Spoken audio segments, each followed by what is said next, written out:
और लाल एवं लालियों, स्वागत है आपका बीएससी इंस्टीट्यूट के यूट्यूब चैनल में। गुड मॉर्निंग, सुप्रभात। स्टार्ट करते हैं हम आज का सेशन बेहतरीन क्वेश्चन के साथ में। मजा आने वाला है आज के सेशन में। एक से एक क्वेश्चन और एक से स्टैटिक जी के क्वेश्चन है। तो देखिए, स्टार्ट करते हैं हम। आज का पहला क्वेश्चन ये रहा आपके सामने। जीएसटी 2023 दिवस की थीम क्या है? बताइए इसमें आंसर क्या होगा।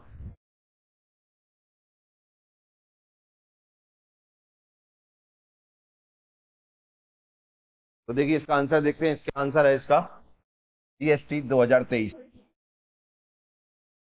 क्या आंसर रहने वाला है इसका? सबसे पहले तो ये देख लेते हैं, जीएसटी भारत में कब लागू हुआ। GST goods and service tax इसका फुल फॉर्म है। उसकी एक टैगलाइन है, या इसका मोटो है, या इसका शुभंकर है, या टैगलाइन कह लीजिए इसका। ठीक है, या आदर्श वाक्य कह लीजिए इसका। जो कहना है वो कह लीजिए। दूसरी बात, ये भारत में कब लागू हुआ? जुलाई 2017 से स्टार्ट हुआ। भारत में कब स्टार्ट हुआ?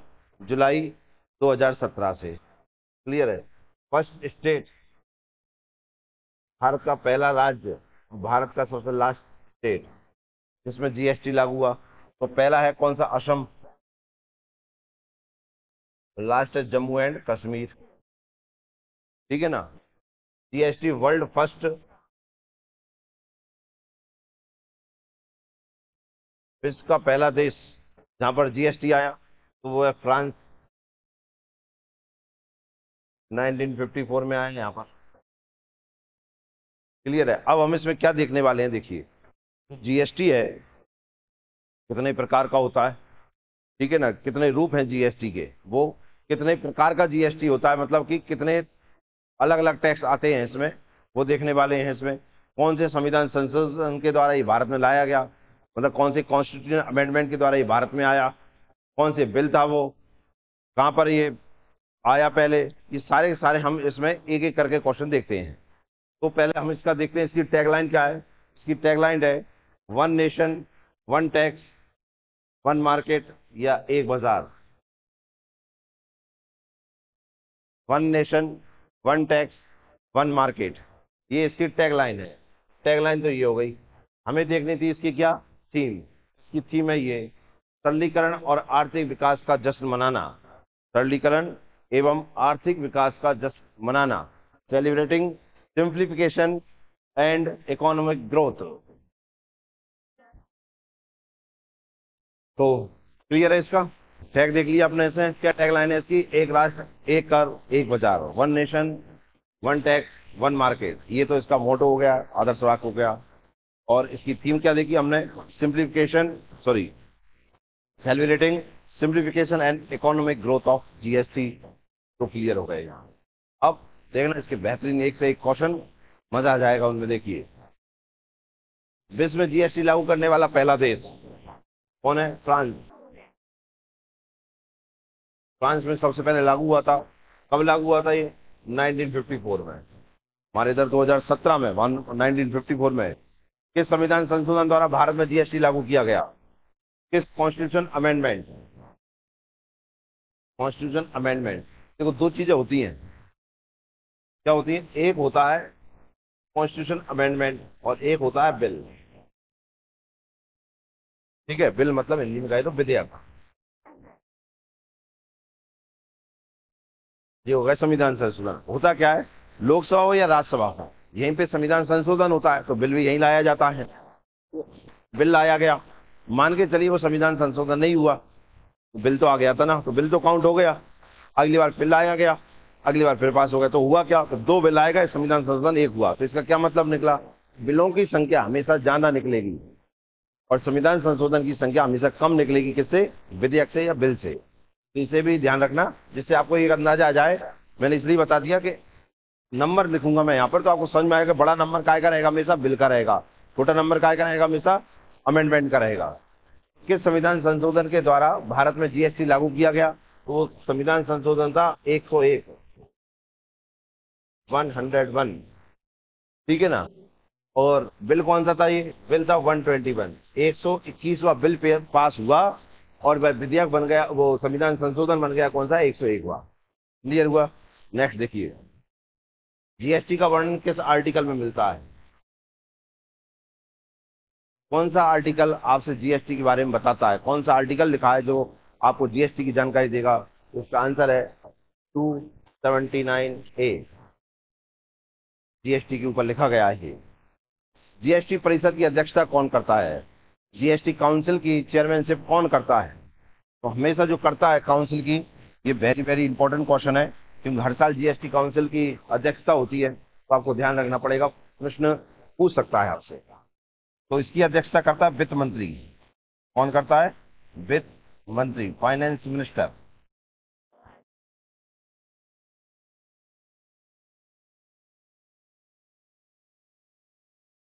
फाइनेंस मिनिस्टर करता है भैया। अब फर्स्ट पर्सन या फर्स्ट फाइनेंस मिनिस्टर जिसने इसकी अध्यक्षता करी, कौन थे वो? तो उनका नाम था अरुण जेटली। अरुण जेटली, ठीक है ना? अरुण जेटली। अच्छा, प्रेजेंट में कौन है अभी? प्रेजेंट में भी तो इसकी अध्यक्षता हो रही होगी ना, तो प्रेजेंट में कौन है? प्रेजेंट फाइनेंस मिनिस्टर कौन है? तो उनका नाम है निर्मला, निर्मला सीतारमण। ये फाइनेंस मिनिस्टर है प्रेजेंट में, इन प्रेजेंट। वर्तमान में वित्त मंत्री कौन है? निर्मला सीतारमण, जो इसकी अध्यक्षता कर रही है। पहले कौन थे? अरुण जेटली। एक कमेंट में आंसर देना आप यहां से, अरुण जेटली बहुत ही बढ़िया फाइनेंस मिनिस्टर है, ठीक है ना? तो खत्म हो गए हैं। आपको इसके ऊपर ये आंसर बताना है, किस स्टेडियम का नाम बदलकर अरुण जेटली स्टेडियम कर दिया गया है? भाई स्टेडियम का नाम क्या है? इसका आंसर आपको कमेंट में देना है। जब तक आगे के एक से एक प्रश्न और देखते हैं। देखो, जीएसटी कितने प्रकार है? How many type of GST? GST के 3 प्रकार होते हैं। कितने प्रकार का होता है जीएसटी? 3 प्रकार का। तो देखिए कौन कौन सी जीएसटी होता है। एक होता है सीजीएसटी, एक होता है एसजीएसटी, एक होता है आईजीएसटी। कभी कभी इसका एक और नाम, कभी कभी का मतलब एक इसे तो प्रदेशों में लगता है। प्रदेश 2 प्रकार के होते हैं, एक राज्य होते हैं, एक केंद्र शासित प्रदेश। एक स्टेट होता है, एक यूनियन टेरिटरी होती है। यूनियन टेरिटरी की बात आती है तो इसे कहते हैं यूजीएसटी। यूजीएसटी का लिखा होगा, यूजीएसटी। कभी कभी इसे यूटीजीएसटी कर देते हैं। यूटी मतलब यूनियन टेरिटरी, यू से ही काम चला लेंगे अपन। ये किसने लगाया? ये लगाया केंद्र ने, सेंट्रल गवर्नमेंट। ये लगाया राज्य ने, जी लग गया दोनों के द्वारा, केंद्र प्लस राज्य, स्टेट प्लस सेंट्रल के द्वारा। क्लियर हुआ? कितने प्रकार का? 1 2 3। अगला, जीएसटी में कितने प्रकार के कर निर्धारित हैं? Tax, how many tax in GST? तो देखना कितने प्रकार के हैं, 5 प्रकार के। 5 types of tax in GST. ने देखिए कौन कौन से हैं, एक मिनट रुकिए।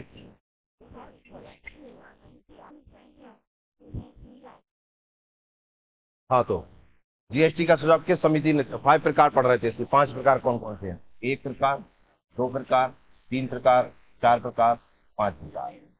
5 प्रकार का जीएसटी है। प्रकार आपने देख ली, कैसे बेहतरीन लग रहे हैं। पहला प्रकार 0%, फिर लगता है एक 5%। कौन से 5%? एक लगता है इसमें कितना परसेंट? 12%। एक लगता है 18%, और एक लगता है 28%।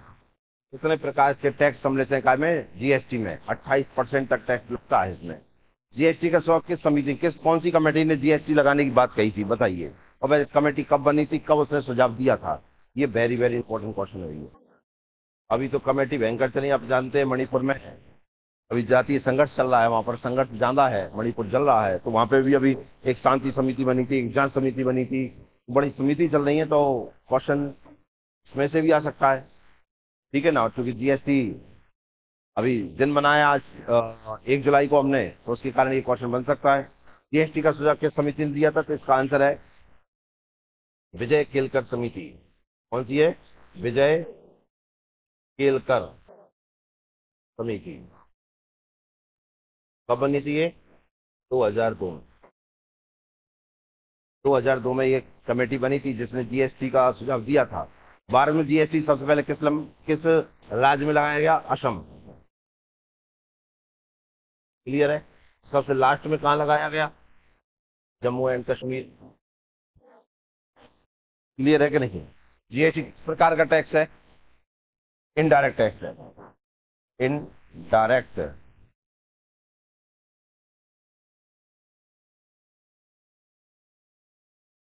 अप्रत्यक्ष कर। अप्रत्यक्ष कर क्या होता है? अप्रत्यक्ष कर वह कर होता है जिसे हम अलग से नहीं देते। हमसे जो हम पैसे देते हैं सामान खरीदने, उसी में वो ऐड होकर आता है, तो वो कौन सा हो गया? अप्रत्यक्ष कर हो गया। क्लियर है? तो ये हमारे जीएसटी के ऊपर क्वेश्चन है सारे के सारे। ठीक है ना? और हमारा क्वेश्चन था क्या? जीएसटी 2023 थीम क्या है? तो हमने क्या देखा? Celebrating simplification and economic growth of GST. Clear है? से एक और देखिए, ये लिख रही है एक थीम, लचीलेपन और औपचारिक हाथों का जश्न मनाना। ये थीम काय की है? ये डॉक्टर्स डे की। डॉक्टर्स डे कब मनाया जाता है और जीएसटी दिवस कब मनाया जाता है? देखो, जीएसटी दिवस मनाया जाता है 1 जुलाई। हर साल 1 जुलाई को राष्ट्रीय जीएसटी दिवस मनाया जाता है। क्लियर है? लचीलेपन और औपचारिक हाथों का जश्न मनाना डॉक्टर्स डे की थीम है। ये भी कब मनाया जाता है? 1 जुलाई को ये मनाया जाता है। क्लियर हुआ कि नहीं हुआ? कब से स्टार्ट हुआ ये मनाना? डॉक्टर्स डे स्टार्ट हुआ है 1999 से। कब से स्टार्ट हुआ है? 1999 से। किसके सम्मान में मनाया जाता है? ये इंपॉर्टेंट हो जाएगा यहाँ से, और इसके साथ हमें बेहतरीन क्वेश्चन की जानकारी मिलेगी, वो भी आप ध्यान में रखना। तो मैं बताता हूँ, देखिए किसके सम्मान में ये मनाया जाता है। कौन से भाई डॉक्टर थे जिनके सम्मान से ये डॉक्टर्स डे मनाना चालू हुआ? तो देखिए इसका बताते हैं। तो देखिए किसके सम्मान में इसको मनाना चालू हुआ, वो देखना आप इसके। तो पश्चिम बंगाल, नाम तो सुना ही होगा। पश्चिम बंगाल कौन सी है यहाँ की? पूछकर बताएं आप, जब तक मैं इसके बारे में आपको बताता हूँ। पश्चिम बंगाल के जो सेकंड सीएम है, सेकंड सीएम थे, है नहीं थे, सेकंड सीएम, उनका नाम था डॉक्टर विधान चंद्र राय। इनका नाम था। इनका जन्म और मृत्यु देखिए कब हुई, कब जन्म हुआ इनका, कब इनकी मृत्यु हुई, वो देखिए। इनका जन्म हुआ 1 जुलाई 1862, 1862, और मृत्यु हुई उनकी 1 जुलाई 1962 को। देखिए आप, कब इनका जन्म हुआ? इनका जन्म हुआ 1862 में, सॉरी 1882 में, सॉरी 1882, 1882 में। और इनकी मृत्यु हुई, डेथ कब हुई? 1962 में। तो आप देख रहे हैं 1 जुलाई को ही पैदा हुए, 1 जुलाई को खत्म हुए। तो आप समझ गए हो कि इनके सम्मान में मनाया जाता है। ये जो डॉक्टर विधान चंद्र राय हैं, विधान चंद्र राय, ये 14 साल सीएम रहे। 14 साल, 14 वर्ष सीएम, कहाँ के? वेस्ट बंगाल के। क्लियर? इसे भी आप ध्यान रखना। और ये डॉक्टर विधान चंद्र राय हैं, मैं यहाँ लिख रहा हूँ। अगली इंपॉर्टेंट बेहतरीन लाइन है ये, 1961 में, मतलब मृत्यु के 1 साल पहले, इन्हें भारत रत्न से सम्मानित किया गया। भारत रत्न से सम्मानित।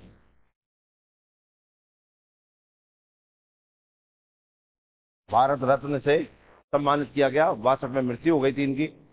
इन्हीं के सम्मान में 1999 से 1 जुलाई को डॉक्टर्स डे मनाया जाता है। किसकी याद में? डॉक्टर किसके सम्मान में? डॉक्टर विधान चंद्र राय। कहाँ के सीएम? पश्चिम बंगाल के। कितने वर्ष रहे? 14 वर्ष सीएम रहे। इन्हें याद रखने की जरूरत है, वो तो मैंने इसलिए बताया 1 जुलाई है यहाँ पे, क्योंकि 1 जुलाई को ही डॉक्टर्स डे मनाया जाता है। और 1961 में भारत रत्न से सम्मानित हुए हैं। क्लियर है? मुझे लगता है सब कुछ क्लियर हो गया होगा इनका। नेक्स्ट क्वेश्चन देखते हैं हम। ये रहा नेक्स्ट क्वेश्चन, अंतर्राष्ट्रीय सहकारिता दिवस। अगला वेरी वेरी इंपॉर्टेंट क्वेश्चन पूछने वाला, 2 लाख बार इंपॉर्टेंट। अंतर्राष्ट्रीय सहकारिता दिवस कब मनाया जाता है? When is international cooperative day celebrated? बताइए। जुलाई के पहले शनिवार, जून के अंतिम शनिवार, जुलाई के पहले सोमवार, जून के अंतिम सोमवार। बताइए इनमें से कब मनाया जाता है? तो इसका आंसर सहकारिता जो समिति है या सहकारिता दिवस कब मनाया जाता है? तो हमारे इधर आप देख रहे हैं अभी सहकारिता मंत्रालय बना है, पुराना मंत्रालय नहीं है, अभी बना है सहकारिता मंत्रालय। सहकारिता मंत्रालय कब बना है भारत में? ये बना 2021 में, सहकारिता मंत्रालय। ठीक है ना? और इसके जो पहले केंद्रीय मंत्री बने वो कौन बने? अमित शाह। अमित शाह। अभी कौन कौन है? और साथ में गृह मंत्री भी हैं, भारत के गृह मंत्री भी हैं, गृह एवं सहकारिता मंत्री है। उसका जो आदर्श वाक्य है, जो मोटो है, ठीक है ना, जो आदर्श वाक्य है इसका, या टैगलाइन कह सकते हैं, आदर्श वाक्य क्या है? आदर्श वाक्य है सहकार, सहकार से समृद्धि, प्रॉस्पेरिटी थ्रू कोऑपरेटिव या कॉपरेशन, प्रॉस्पेरिटी थ्रू कॉपरेशन, सहकार से समृद्धि, ये इसका आदर्श वाक्य है। अच्छा, भारत में ये सहकारिता का शब्द जो है वो कब आया, सबसे पहले कब आया? और विश्व में सबसे पहले सहकारिता शब्द कहाँ देखने को मिलता है? जो विश्व में सहकारिता शब्द जो मिलता है, सहकारिता, सहकारिता तो शब्द विश्व में सबसे पहले जो मिलता है, कहाँ मिलता है? विश्व में प्रथम, विश्व में प्रथम, विश्व में प्रथम कहाँ मिलता है? यूरोप में। ये ध्यान में रखना आप। ठीक है, इतिहास बता रहा हूं मैं इसका। सहकारिता शब्द जो कहाँ मिलता है? सबसे पहले यूरोप में मिलता है। और भारत में ये सबसे पहले कहाँ मिलता है? भारत में। भारत में क्या है, किसानों ने साहूकारों से, साहूकारों के अधीन थे, उनसे निपटारा करने के लिए इस शब्द का प्रयोग किया था, सहकारिता समिति बनाई थी। भारत में कहां पर? महाराष्ट्र में। महाराष्ट्र के किसानों ने इसका उपयोग सबसे पहले किया था। एक समिति आपस में बना बनाकर इन्होंने अपना काम चलाना चालू किया, जिससे साहूकारों से भी मुक्ति मिले। अब इसके द्वारा क्या हुआ कि 2021 में सहकारिता मंत्रालय बनाया गया। उससे पहले भी इसमें बहुत सारी चीजें हुई। हमारे सहकारिता के, भारत का प्रत्येक नागरिक सहकारिता समिति बना सके, इसके लिए सहकारिता बनाने का अधिकार दिया गया। ठीक है ना? सहकारिता बनाने का अधिकार प्रत्येक नागरिक को दिया गया। तो आप जानते हो काय में दिया होगा? हमारे मौलिक अधिकार में दिया। कौन से मौलिक अधिकार में सहकारिता समिति का बनाने का अधिकार है? क्लियर है। राज्य सहकारिता समिति बनाए और बना सके ऐसी सुविधाएं उपलब्ध कराए, तो ऐसा काम कहाँ मिलता है हमें? डीपीएसपी में मिलता है। तो डीपीएसपी के कौन से आर्टिकल में सहकारिता समितियों का वर्णन मिलता है?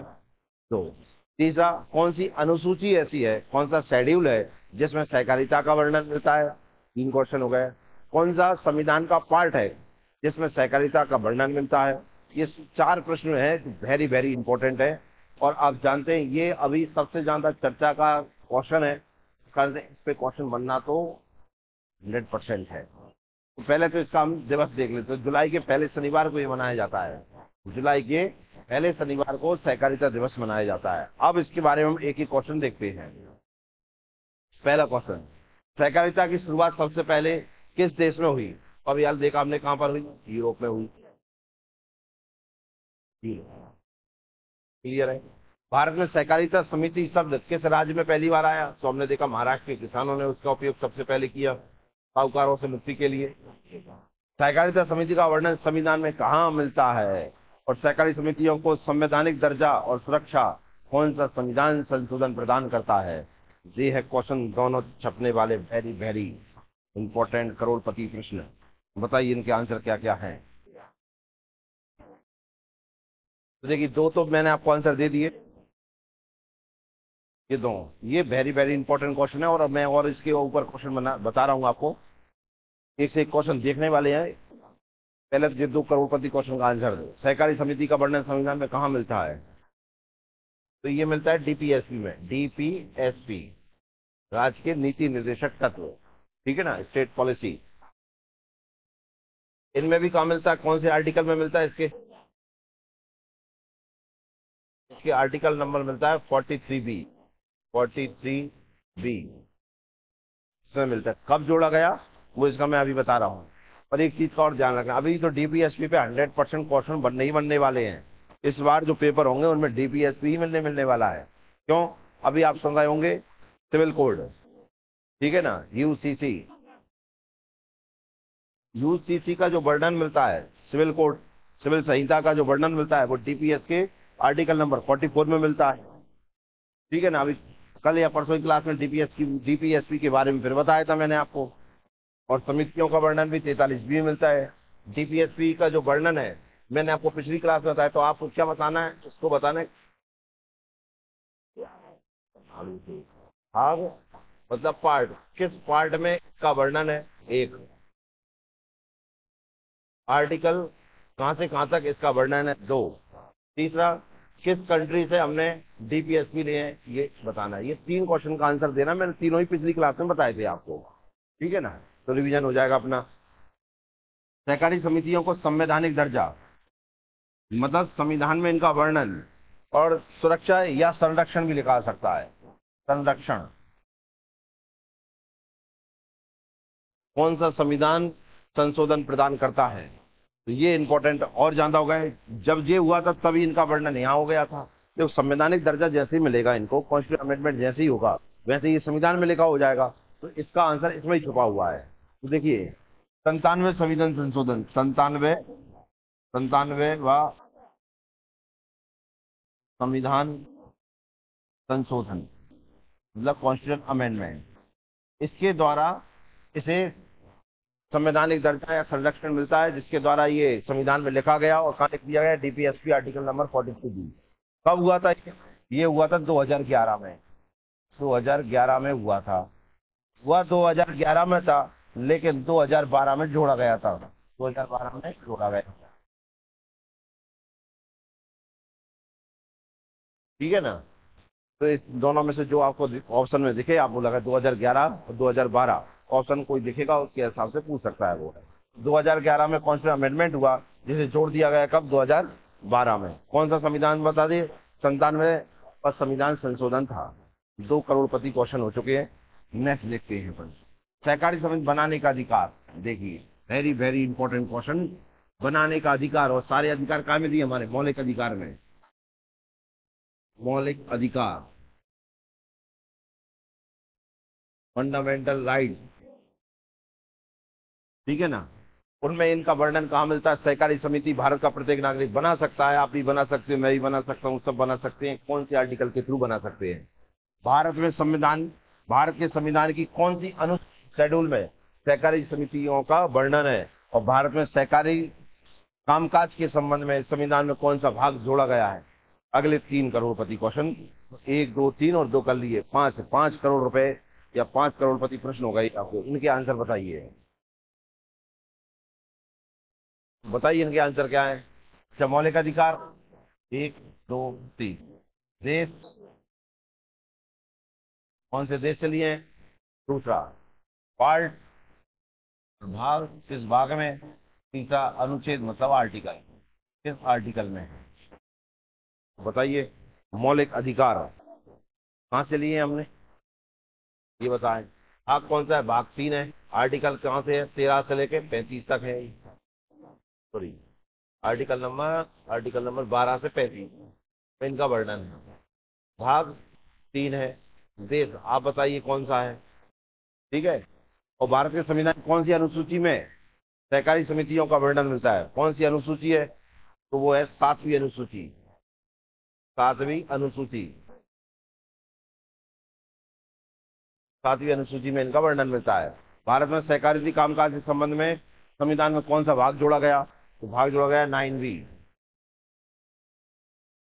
कौन सा भाग जोड़ा गया? 9B। ठीक है ना। 9 आप जानते हैं नगर पालिका से संबंधित है, तो 9B जोड़ा गया इसमें। सहकारी समिति के कामकाज संबंध में संविधान में कौन सा भाग जोड़ा गया? 9B जोड़ा गया। कौन सी समिति में, कौन सी अनुसूची में वर्णन मिलता है? 7वीं अनुसूची में। इसका आंसर बताना है। सहकारी समिति बनाने का अधिकार संविधान किस अनुच्छेद में है? तो इसका वर्णन है 19, आर्टिकल नंबर 19 का 1 और 1 का C। ये है वेरी वेरी इंपॉर्टेंट क्वेश्चन। आप सब, हमको और पूरे देश के नागरिकों को सहकारिता समिति बनाने का अधिकार मिलता है 91C, स्वतंत्रता का अधिकार जिसमें दिया गया है। ठीक है ना। देश आप बता देना कि मौलिक अधिकार किस देश से लिए गए हैं। ठीक है, नेक्स्ट क्वेश्चन देखते हैं। भारत में सहकारिता मंत्रालय की स्थापना कब हुई? 2019 में, 2021 में हुई। ठीक। सहकारिता मंत्रालय का आदर्श वाक्य क्या है? मैंने अभी बताया, सहकार से समृद्धि, सहकार से समृद्धि। ठीक है ना, प्रॉस्पेरिटी थ्रू कॉपरेशन। संयुक्त राष्ट्र महासभा ने किस वर्ष को सहकारिता का अंतर्राष्ट्रीय वर्ष घोषित किया था? अगला वेरी वेरी इंपॉर्टेंट क्वेश्चन। तो ये किया था 2012 को, अंतर्राष्ट्रीय सहकारिता वर्ष घोषित किया था। नेक्स्ट क्वेश्चन देखते हैं। बिजली उत्सव कहाँ मनाया गया? देखिए क्या उत्सव है, बिजली उत्सव कहाँ मनाया गया? आपने सब तरीके के उत्सव देखे होंगे, लेकिन ये पहली बार उत्सव देख रहे होंगे। बिजली उत्सव कहाँ मनाया गया, बताएं।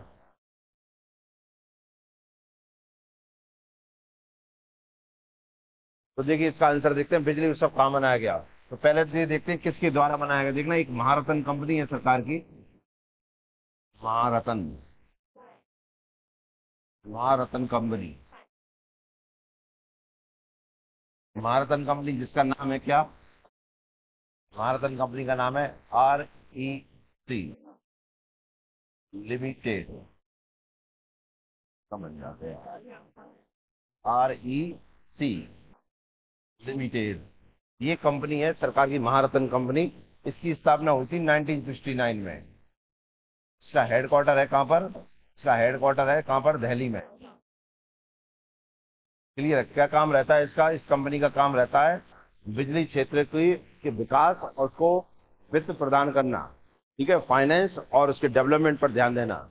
इसके ऊपर बिजली मतलब इलेक्ट्रिसिटी, बिजली क्षेत्र को वित्त, बिजली क्षेत्र पर,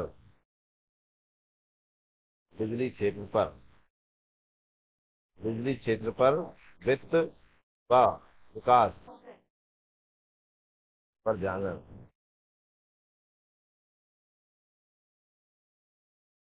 बिजली क्षेत्र के वित्त व विकास पर ध्यान देना, ये इसका काम रहता है। इसी ने बिजली उत्सव मनाया, साल मनाती है बिजली उत्सव। उसमें बिजली संबंधित समस्याएं, कहाँ कौन से और कितना क्या विकास होना है, इस पे ये ध्यान देती है। कौन सी कंपनी है? Rack limited. 1969 में स्थापना हुई, हेडक्वार्टर दिल्ली में है। और इसने उत्सव कहाँ मनाया? इसने उत्सव बनाया कहाँ पर? इसने उत्सव मनाया रांची में, रांची। और रांची कहाँ की राजधानी है? झारखंड की राजधानी है, झारखंड। ठीक है ना, क्लियर है। झारखंड का आप जानते हो काय के लिए प्रसिद्ध है? ये खनिजों के लिए प्रसिद्ध है। झारखंड काय के लिए प्रसिद्ध है? खनिजों के लिए प्रसिद्ध है। तो एक पठार है, पठार का क्या नाम है खनिज के हिसाब से? उस पठार को क्या कहते हैं, वो आप मुझे बताइए। तो बिजली उत्सव कहाँ मनाया गया? झारखंड में। ठीक है ना। तो मैंने आपसे पूछा था वो पठार कौन सा है जो खनिजों के लिए प्रसिद्ध है। तो आप जानते हैं झारखंड में एक पठार है जिसे कहते हैं छोटा नागपुर का पठार, छोटा नागपुर का पठार। उसी को कहते हैं हम क्या? भारत का रूर, भारत का रूर, भारत का रूर कहते हैं इसे। ये ध्यान रखना, भारत का रूर कैसे कहते हैं? छोटा ना, खनिजों के लिए प्रसिद्ध है ये। ठीक है, नेक्स्ट क्वेश्चन देखते हैं हम। 2011 के बाद 2011-21 में होने वाली जनगणना जो कोविड-19 के कारण न हो पाने से अब कब कराई जाएगी? अगला बेहतरीन क्वेश्चन, 4 करोड़ के लिए ये रहा आपके सामने। 2011 के बाद 2021 में होने वाली जनगणना जो कोविड-19 कारण नहीं हो पाई। जब जानते जो जनगणना होती है 10 साल में होती है, 2011 में हुई थी, उसके बाद 21 में होनी थी, लेकिन आप जानते तभी महामारी फैल रही थी कोविड-19, कोरोना वायरस, इसी कारण ये जनगणना हो नहीं पाई। जो अब होने जा रही है 2021 की जनगणना अब होने जा रही है, वो कब होगी ये आपको बताना है। देखिए इसका आंसर है 2024 लोकसभा चुनाव के बाद होने की संभावना है इसकी। लेकिन इसके ऊपर जो क्वेश्चन है वो बेहतरीन क्वेश्चन है। उनके इसके आंसर देखने अपन को, ये जनगणना जो होने वाली है किस प्रकार की जनगणना होगी जो पहली बार ऐसी होने जा रही है। तो ऐसे क्वेश्चन हम देखने वाले हैं। तो देखिए पहले तो इसका आंसर होगा 2024। अब इसके क्वेश्चन देखिए, बेहतरीन बेहतरीन क्वेश्चन देखिए। यह जनगणना कितनी भाषाओं में होगी? एक। इसमें कितने प्रश्न सम्मिलित किए जाएंगे? दो। महाराष्ट्र एवं जनगणना आयोग कौन है? तीन। किस मंत्रालय के अधीन होती है? चार। किस प्रकार की जनगणना होगी? है पांच। ऐसे बहुत सारे क्वेश्चन देख रहे हैं। तो देखिए, पहले ये देखते हैं कितने भाषाओं में होने वाली है। तो ये 16 भाषाओं में होगी। 16 भाषाओं में। इसमें कितने प्रश्न सम्मिलित होंगे? तो 35 प्रश्न इसमें सम्मिलित किए जाएंगे। ठीक है ना, मतलब आपसे जब जनगणना होगी तो 35 प्रश्न पे आप पे आंसर लिए जाएंगे। ठीक है ना। हमारे जनगणना आयोग कौन है ये बताना। और एक और, ये जनगणना भारत की पहली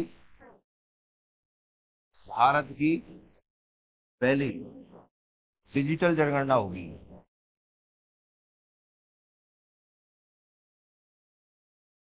डिजिटल, पहली डिजिटल जनगणना, मोबाइल के थ्रू होने वाली ये जनगणना है। ठीक है ना। तो कितनी भाषाओं में? 16 भाषाओं में होनी है। कितने प्रश्न सम्मिलित किए जाएंगे? 35 प्रश्न सम्मिलित किए जाएंगे। अब ये बताइए आप, very very important question, Maharashtra एवं जनगणना आयोग कौन होता, कौन है अभी बताएं। तो बताएं आप, इसमें कौन से महाराष्ट्र एवं जनगणना आयोग कौन होंगे? इसमें महामृत्युंजय कुमार।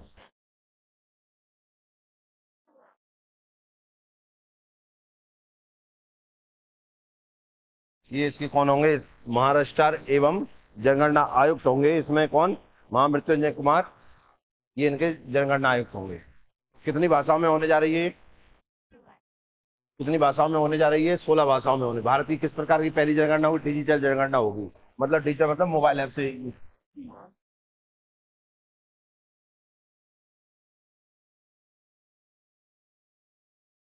मोबाइल ऐप से कराई जाएगी ये। ठीक है ना। इसमें कितने प्रश्न सम्मिलित किए जाएंगे? 35 प्रश्न। महाराष्ट्र एवं जनगणना आयोग कौन है? महामृत्युंजय कुमार नारायण इसके आयुक्त हैं। कौन सा? कमिश्नर है इसके। नेक्स्ट देखिए, जनगणना कौन सा मंत्रालय कराता है? तो होम मिनिस्ट्री कराती है, गृह मंत्रालय कराता है, होम मिनिस्ट्री। कौन है इसके मंत्री? अमित शाह है। भारतीय जनगणना के पिता, अगला बेहतरीन क्वेश्चन। ठीक है ना। विश्व जनसंख्या दिवस, भारत में पहली बार जनगणना कब कराई गई थी? किसने कराई थी? ये तीन के आंसर और बताइए। तो आगे आंसर आपको, भारतीय जनगणना के पिता किसे कहते हैं? हेनरी वाल्टर को कहते हैं।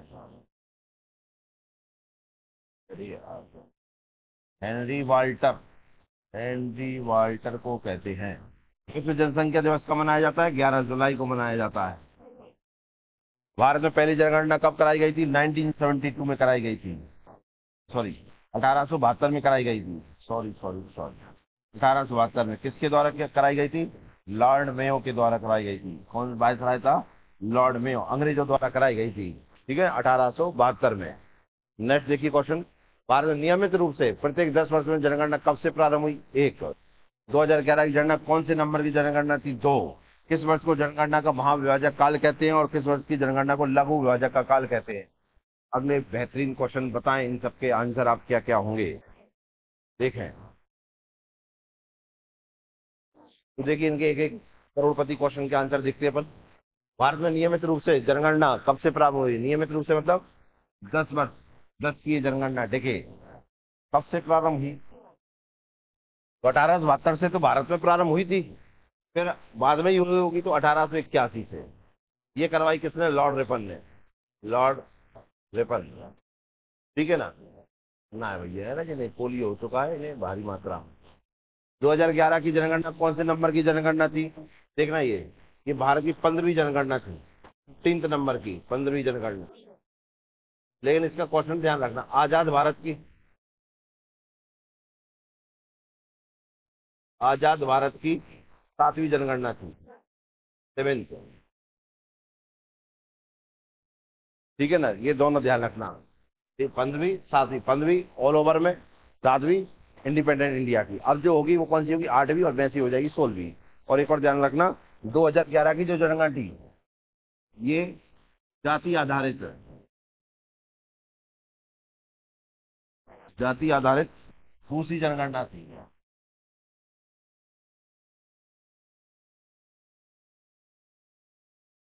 पहली कब हुई थी? पहली 1931 में हुई थी। ठीक है ना। अब आप जानते हैं जाति आधारित जनगणना भारत में चल रही है कि जाति आधारित जनगणना होनी चाहिए, और ग्रोथ भी हो रहा है, हो ही रहा है। तो आप बताएंगे कौन सा राज्य सबसे पहले जाति आधारित जनगणना अपने यहाँ पे कराएगा? ध्यान रखना, वर्तमान में जो अब 2021 की जनगणना होने वाली है, मतलब 2024 मैंने आंसर दिया आपको, इसमें जो बिहार है वो सबसे पहले जाति आधारित जनगणना करवाएगा। उसने कहा कि हम अपने लेवल पे जाति आधारित जनगणना करवाएंगे, जातीय जनगणना सबसे पहले बिहार कराएगा। मतलब आपसे क्वेश्चन बन सकता है, भारत का कौन सा वह पहला राज्य है जो जातीय जनगणना कराएगा? तो वो बिहार है। किस वर्ष को जनगणना का महाविभाजक काल कहते हैं? मतलब इसमें अंतर बहुत देखने को मिलता है। जो महाविभाजक काल है, जन्म और मृत्यु में जो अंतर देखने को मिलता है, वो सबसे ज्यादा कौन से वर्ष में देखने को मिलता है? जनगणना का महाविभाजक वर्ष कहलाता है कौन सा? 1930। ठीक है ना। और लघु विभाजक मतलब इससे कम, ये कहलाता है 1951। ठीक है, ये सारी चीजें इंपॉर्टेंट है, आप ध्यान में रखना। नेक्स्ट क्वेश्चन देखिए, इसमें पहली आधुनिक काल की जनगणना कहां से प्रारंभ हुई? ये डेनमार्क से हुई। और 10 की जनगणना की शुरुआत कब से हुई थी? मतलब हर 10 साल में जनगणना की शुरुआत कहां से हुई थी? ये हुई थी अमेरिका से। तो ये जनसंख्या के ऊपर बेहतरीन क्वेश्चन हो गए आपके। ठीक है ना। नेक्स्ट क्वेश्चन देखते हैं हम अपन। एशिया इंटरनेशनल कंपटीशन 2023 किस फिल्म ने जीता? गिद्ध, द एलिफेंट, व्यासपर्स, फोर्ड, हरिचंदन फैक्ट्री, किसने जीता बताइए आप? तो एशिया इंटरनेशनल कंपटीशन 2023 किस फिल्म ने जीता? भाई कौन सी शॉर्ट फिल्म है जिसने ये जीता है? तो उसका नाम है गिद्ध, द स्कवेंचर। इसने ये जीता। इसके जो अभिनेता, इसके जो एक्टर हैं, इनका नाम है क्या? और इसके निर्देशक, इसके डायरेक्टर कौन है बताएं? अभिनेता और निर्देशक दोनों के नाम, और इनकी फिल्म है गिद्ध, एक शॉर्ट फिल्म है जिसने ये जीता है, तो बताएं। तो अभिनेता जो है उनका नाम है संजय मिश्रा। संजय मिश्रा आप जानते ही होंगे, कॉमेडियन है एक प्रकार से। ठीक है, अधिकतर फिल्मों में कॉमेडी करते दिख जाएंगे आपको। निर्देशक जो है वो मनीष सैनी है। मनीष सैनी। और ये अब ये अवार्ड जीतने के बाद ये ऑस्कर के लिए क्वालिफाई हो गई है। ऑस्कर के लिए क्वालिफाई, ऑस्कर के लिए नामांकित हो गई है, नॉमिनेट हो गई है, ऑस्कर में जाएगी। अब वहाँ चयन होती है नहीं होती, एक चीज का और ध्यान रखना, ये यूएसए का फिल्म फेस्टिवल था। फिल्म फेस्टिवल 2023, इसकी जो जूरी थी ना, जूरी मतलब जन लोग, जो अधिकारियों की जो समूह रहता है, उसने इस फिल्म को फाइनल के लिए चयन किया था, उसके फाइनल तक ये पहुंच गई थी। मतलब फाइनल में जो फिल्म, उनमें से जो एक का चयन होना था, उस फाइनल में ये गिद्ध को सेलेक्ट कर लिया गया था यूएसए फिल्म फेस्टिवल 2023 में। तो ये रहा, ये फिल्म है, इसको देखिए, गिद्ध। ये कपिल मिश्रा है, और इसने जीता है क्या? विनर एशिया इंटरनेशनल कंपटीशन में शॉर्टेस्ट जो फिल्म अवार्ड है, उसमें ये इसका चयन हुआ है। ठीक है ना। तो इसके अंदर द गिद्ध फिल्म है, ये कपिल मिश्रा है, ये उसके अभिनेता, इन्हें बेस्ट एक्टर का अवार्ड भी मिला। सॉरी, संजय मिश्रा है, कपिल मिश्रा, सॉरी संजय मिश्रा है, जिन्हें बेस्ट एक्टर का भी अवार्ड मिला है इसमें। Sanjay Mishra sir. Next question देखिए, प्रधानमंत्री ने राष्ट्रीय सिकल सेल एनीमिया उन्मूलन मिशन की शुरुआत कहां से की है? झाबुआ, आमलीबाग, शहडोल, जबलपुर, कहां से की है? सिकल सेल एनीमिया उन्मूलन कार्यक्रम, इसमें इसका घोषणा हुई थी 2023-24 के बजट में। उस मिशन की घोषणा कर दी थी वित्त मंत्री ने।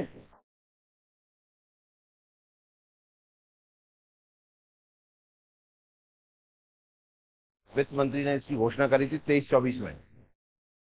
कब करी थी?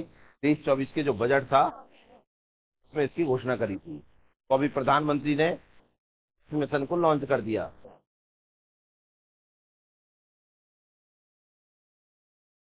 लॉन्च किया, कहां से किया ये लॉन्च?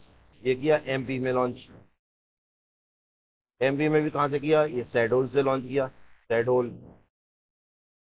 ठीक है ना। सिकल सेल एनीमिया क्या होती है, तो देखिए सिकल सेल एनीमिया, पहले तो आप देखिए, मान लो जो ब्लड रहता है उसमें हीमोग्लोबिन रहता है, उसमें रहता है आरबीसी। क्या रहता है, आरबीसी। ठीक है ना। ये आरबीसी जो रहता है ना, इसकी जो आकृति होती है, उसमें इसकी आकृति इस तरीके की हो जाती है, चीज ऐसी, जो गोल रहता है ऐसा। ठीक है ना। इस तरह की जो आरबीसी रहती है, उसकी आकृति ऐसी हो जाती है, इसे कहते हैं सिकल। ये हो गई सिकल आकृति। ठीक है ना। या हंसी जैसी आकृति हो जाती है, हंसिया देखा होगा, उस जैसी ये आकृति हो जाती है। अब होता क्या है, हमारे जो नसें रहती हैं उनमें ब्लड चलता है, और ब्लड में रहता है क्या, आरबीसी। आरबीसी का काम क्या रहता है, हीमोग्लोबिन को ले जाना, मतलब ऑक्सीजन का आदान प्रदान इधर उधर से ले जाना होता है।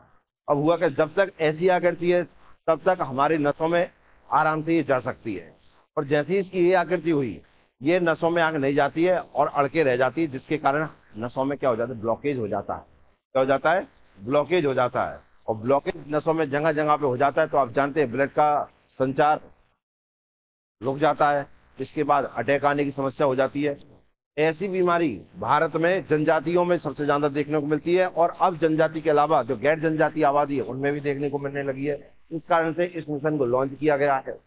ठीक है ना। कौन से क्षेत्रों में ये ज्यादा मिलती है, जहां मलेरिया ज्यादा फैलता है या जिन लोगों को मलेरिया ज्यादा होता है, उनमें ये बीमारी देखने को ज्यादा मिलेगी, सिकल सेल एनीमिया। क्योंकि आप जानते हैं मलेरिया जो रहता है वो आरबीसी पे हमला करता है, उस कारण से जो आरबीसी की आकृति बदल जाती है और ऐसी आकृति हो जाती है, जो नसों को फिर चौक करती है कि उन नसों में ये आगे बढ़ नहीं पाती है।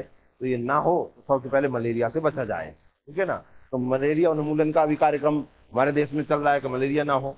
और सबसे अच्छा क्या है, सबसे जरूरी है कि मच्छर ही ना हो। ठीक है ना। साफ सफाई इतनी होनी चाहिए, क्योंकि बरसात का समय है और मच्छर तो होंगे ही, होंगे तो ये सब बनेगा। ये बने ही ना, तो जरूरी है कि पानी भरा ना रहना चाहिए। क्लियर है। तो इसका आपको ध्यान में रखना। तो कहाँ से शुरुआत हुई इसकी, शहडोल में आके लॉन्च किया है प्रधानमंत्री ने। क्लियर है, समझ में आ गया। सिकल सेल एनीमिया क्या होता है, हीमोग्लोबिन को प्रभावित कर। हाँ, एक और चीज ध्यान रखना है, जब आरबीसी का आकार बदल जाएगा, तो ये आरबीसी अब खराब आरबीसी हो गई। खराब आरबीसी हो गई तो ऑक्सीजन का आदान प्रदान कम होगा। ऑक्सीजन का आदान प्रदान कम होगा तो ये मतलब है कि उसको सांस से भी समस्या पैदा हो जाएगी। ऐसा व्यक्ति कब सही रहेगा, जिसे होता कैसे, जैसे पहले देखिए अनुवांशिक बीमारी है, अनुवांशिक बीमारी जेनेटिक है, जेनेटिक डिजीज है। अगर माता पिता दोनों को है तो ये बड़े लेवल पे हो जाती है, फिर तो बहुत खतरनाक तरीके। अगर किसी एक को है तो ये छोटे लेवल पे है। अब ये व्यक्ति कैसे सही, अगर हाई लेवल पे पहुंच गई तो कैसे सही रहता है, इसे ऑक्सीजन ही लगानी पड़ेगी। ऑक्सीजन लगेगी तो ये जो आकृति देख रहे हैं वो आकृति ऐसी बनी रहेगी, तब तक तो उसका ब्लड सर्कुलेशन ठीक बना रहेगा। हटा तो ये आकृति, ब्लड सर्कुलेशन डिस्टर्ब, और वो डिस्टर्ब तो ऑक्सीजन डिस्टर्ब, ऑक्सीजन डिस्टर्ब तो मृत्यु के पास। समझ में आया कि नहीं। तो ये कितना खतरनाक है, मतलब आदिवासियों में और जनजातियों में आधे बच्चों की, आधे व्यक्तियों की मौत इसके कारण से हो जाती है। इसलिए भारत में ये मिशन चालू किया गया है। ठीक है ना। 1 जुलाई से स्टार्ट हुआ है, शेड्यूल से स्टार्ट हुआ है। क्लियर है। अच्छा, एक और चीज ध्यान रखना, जो आरबीसी ये नॉर्मल आरबीसी है, ये सिकल आरबीसी है। आप जानते हैं आरबीसी की जो एक्सपायरी डेट है, या आरबीसी का जो दिन है वो कितने दिन होती है, 120। 120 दिन तक आरबीसी रहती है। और जे ऐसी हो जाती है, अब आरबीसी 120 दिन तक रहती है। अगर सिकल आरबीसी है तो इसकी जो समय है वो 10 से 12 दिन होता है। अब अंदाजा लगाइए आप। अब इसकी आरबीसी मरती जा रही है, और आरबीसी का काम है क्या, ऑक्सीजन का आदान प्रदान करना। मुझे बताओ, जो 120 दिन पहुंचा रही है, जो 10 से 12 दिन में पहुंचाएगी, तो आप समझ ही गए होंगे कि ऑक्सीजन की कितनी भारी कमी है। जब तक ये सही होगी ऐसी, तो 120 दिन होगा तो ऑक्सीजन लगानी पड़ेगी, तब जाना होगी। तो इतनी सारी समस्याएं हैं इससे। और शेड्यूल कहाँ है, शेड्यूल पड़ता है एमपी में। काय के लिए प्रसिद्ध है, मध्य प्रदेश का एकमात्र जिला जो यूरेनियम के लिए प्रसिद्ध है। काय के लिए, यूरेनियम, यूरेनियम एकमात्र जिला जो काय के लिए प्रसिद्ध है, यूरेनियम। दूसरा कोयला, इसका एक क्षेत्र है कोयला, क्या है, सुहागपुर। सुहागपुर, सुहागपुर काय के लिए प्रसिद्ध है, उसके क्षेत्र है सुहागपुर, काय के लिए प्रसिद्ध है, कोयले के लिए, कोयला।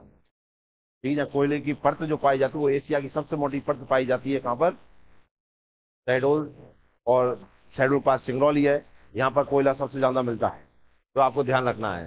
तो शहडोल में क्या है, उसका क्षेत्र है सोहागपुर, जहाँ कोयले के भंडार है। यूरेनियम मध्य प्रदेश का एकमात्र जिला जो काय के लिए प्रसिद्ध है, यूरेनियम के लिए प्रसिद्ध है। क्लियर है? नेक्स्ट क्वेश्चन देखते हैं। ये देखिए,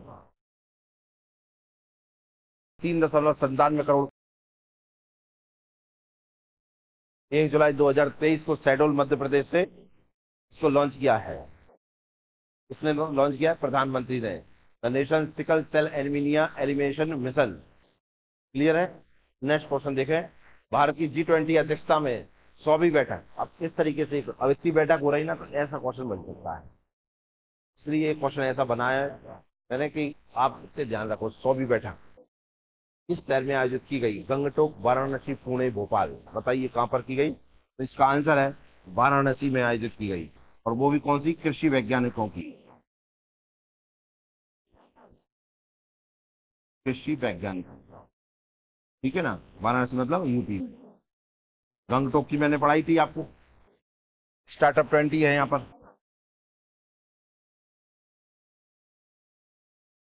गंगटोक स्टार्टअप समिट 20, गंगटोक सिक्किम में।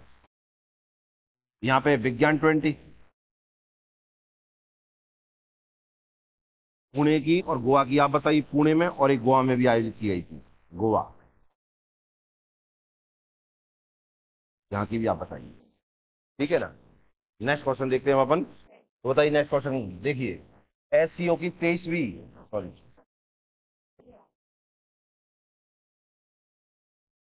एससीओ की 23वीं राष्ट्रध्यक्षों की बैठक कहाँ आयोजित की जाएगी? इसकी एससीओ की 23वीं राष्ट्रध्यक्षों की बैठक कहाँ आयोजित की जाएगी? भारत, पाकिस्तान, चीन, किर्गिस्तान। अगला वेरी वेरी इंपॉर्टेंट क्वेश्चन है, बताइए इसका आंसर क्या होगा? एससीओ की 23वीं राष्ट्रध्यक्षों की बैठक कहाँ आयोजित की जाएगी? बताएं।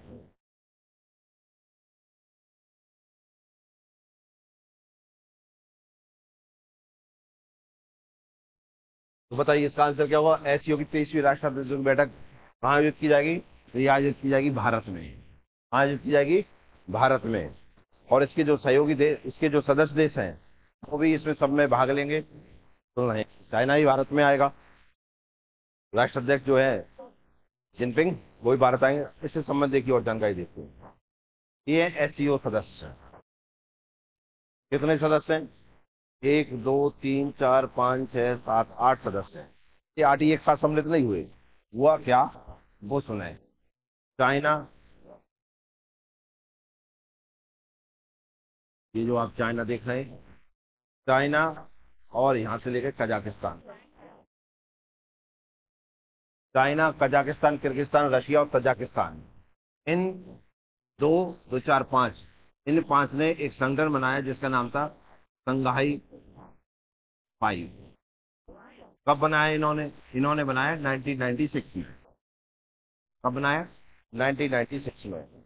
इस 5 में एक नया देश जुड़ा जिसका नाम था क्या? उज्बेकिस्तान। ये जुड़ा कब? 2001 में। और बन गया क्या? संघाई। अब 5 से कब बने भैया? 5 से 6 ही बने, 6 बन गया। और यहीं पे इसका नाम कर दिया गया क्या? एससीओ, संघाई सहयोग संगठन, संघाई कॉपरेशन ऑर्गेनाइजेशन, ये इसका नाम कर दिया गया। और इसका हेडक्वार्टर बना दिया क्या? इसका हेडक्वार्टर हो गया क्या? बीजिंग। बीजिंग कहाँ पड़ जाता है? बीजिंग पड़ जाता है चाइना। क्लियर है? अब आगे क्या हुआ वो देखिए। रसिया ने कहा कि भारत को भी सम्मिलित कर लीजिए, कि रसिया की तो माननी पड़ेगी। तो हमारा एक और भैया है, या पता नहीं हमसे क्या चिड़ छूटती है उन छोटे से भाई साहब को, उसने कहा हम पाकिस्तान को सम्मिलित करेंगे। ये दोनों एक साथ सम्मिलित हुए, रसिया के कहने से हमें, चाइना के कहने से पाकिस्तान। ये सम्मिलित हुए कब? 2016 में। 6 से 2 बढ़ गए, तो अब टोटल कंट्री कितनी हो गई? टोटल कंट्री हो गई, टोटल कंट्री हो गई कितनी? 8। क्लियर है? अब ये 8 हो गए। अब ऑब्जर्वर स्टेट है। ऑब्जर्वर स्टेट वे स्टेट होते हैं जो सम्मिलित होने की बात कर रहे हैं कि हमें भी सम्मिलित कर ली, तो अभी ऑब्जर्व के रूप में रखे गए हैं कि इन्हें करें कि नहीं करें, ऑब्जर्व कर रहे हैं। ऑब्जर्व में कौन कौन से? अफगानिस्तान, बेलारूस, ईरान और मंगोलिया, ये इसमें सम्मिलित होने की बात कर रहे हैं। तो इन्हें काय के रूप में, ऑब्जर्वर स्टेट के रूप, तो ये भी इसमें भाग लेते हैं। ये डायलॉग पार्टनर है इसके, Armenia, Azerbaijan, Cambodia, Nepal, Sri Lanka और टर्की। ठीक है ना, समझ में आया कि नहीं आया? तो इसके हैं, और ये इसके अटेंडर है। आशियान हो जाता है, तुर्कमेनिस्तान, CIS, UN गेस्ट के रूप में इन्हें बुला लेते हैं। बाकी ये मेन है, इनका आपको ध्यान में रखना है। ये मेंबर स्टेट, ऑब्जर्वर स्टेट, इनका आपको ध्यान रखना है, इन पे से क्वेश्चन पूछता है। बाकी बना कब था ये मैंने आपको बता दिया। नेक्स्ट क्वेश्चन देखते हैं। स्टूडेंट कप के 132वें संस्करण के ट्रॉफी टूर की शुरुआत कहाँ से हुई है? ट्रॉफी टूर की शुरुआत कहाँ से हुई है, डूरंड कप कहाँ होगा और कौन सा आयोजित करवाएगा? ये 3 क्वेश्चन इसके ऊपर बनेंगे अपने। तो आंसर बताइए इसके, क्या क्या आंसर होंगे।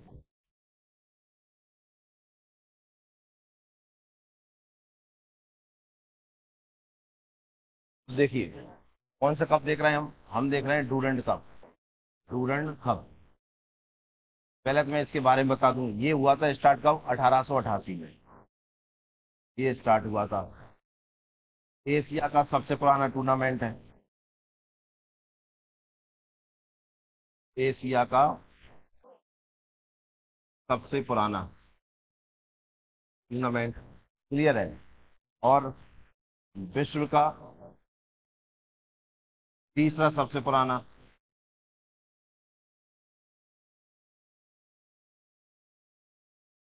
तीसरा सबसे पुराना है। ठीक है, करवाता कौन है इसे करवाता है भारतीय सशस्त्र बल।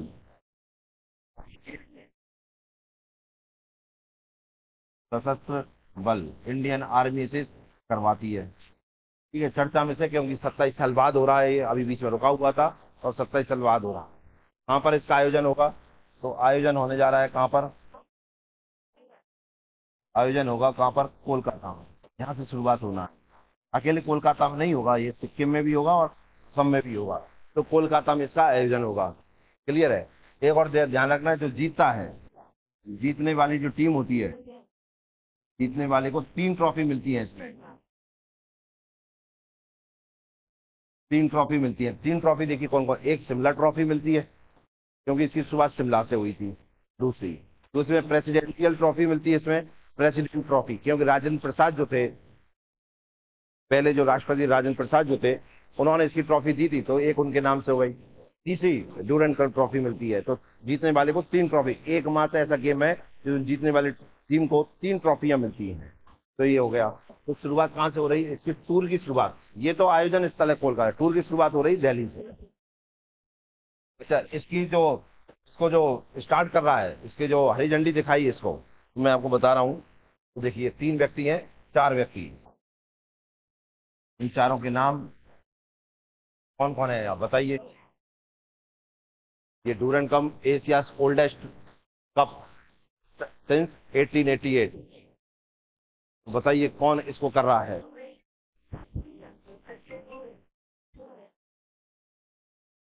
तो देखना है, ये स्टार्ट कब से हुआ था? 1888। एशिया ओल्डेस्ट स्टूडेंट कप, ये 3 शुरुआत कर रहे हैं, ये तो इनके साथ ही खड़े हैं। ये है वायुसेना अध्यक्ष, एयरफोर्स चीफ, वायुसेना अध्यक्ष।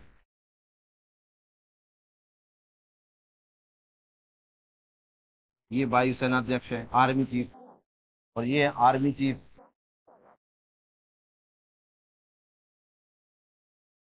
ये एयरफोर्स चीफ है, ये आर्मी चीफ है। इनका नाम क्या है? BR चौधरी है। BR चौधरी, ये आर्मी चीफ इनका नाम है। क्या? मनोज पांडे। अभी MPPSC में इसका क्वेश्चन पूछा था, आपको ध्यान हो? MPPSC जो 2022 हुई, जो 2023 में आयोजित की गई, उनमें पूछा था कि आर्मी चीफ कौन है। और ये कौन है? ये अखिल, ये फुटबॉल महासंघ के अध्यक्ष। ठीक है ना, all India football federation council. All India football, all India football federation council, ये इसके अध्यक्ष हैं, जिनका नाम है कौन? कल्याण चौबे। कल्याण चौबे जी हैं। तो इन्होंने ये 3 ट्रॉफी रखी हैं। आपको मैंने 3 ट्रॉफी के बारे में बताया। एक मिलती है सिल्वर ट्रॉफी, एक मिलती है प्रेसिडेंट ट्रॉफी, एक डुरंड कप ट्रॉफी मिलती है, ठीक है ना। एकमात्र ऐसा फुटबॉल फुटबॉल से संबंधित है, और एकमात्र ऐसा कप जिसमें जीतने वाली टीम को 3 ट्रॉफियां मिलती हैं। क्लियर हुआ? तो ये आज की अपनी करंट समझेंगे। मिलते हैं ब्रेक के बाद। पढ़ते रहिए, मुस्कुराते रहिए। जय हिंद, जय भारत। और इसे लाइक, शेयर, सब्सक्राइब करते रहिए, ज्यादा से ज्यादा लोगों तक पहुंचाइए। सब मिलकर तैयारी करेंगे, मजा आएगा।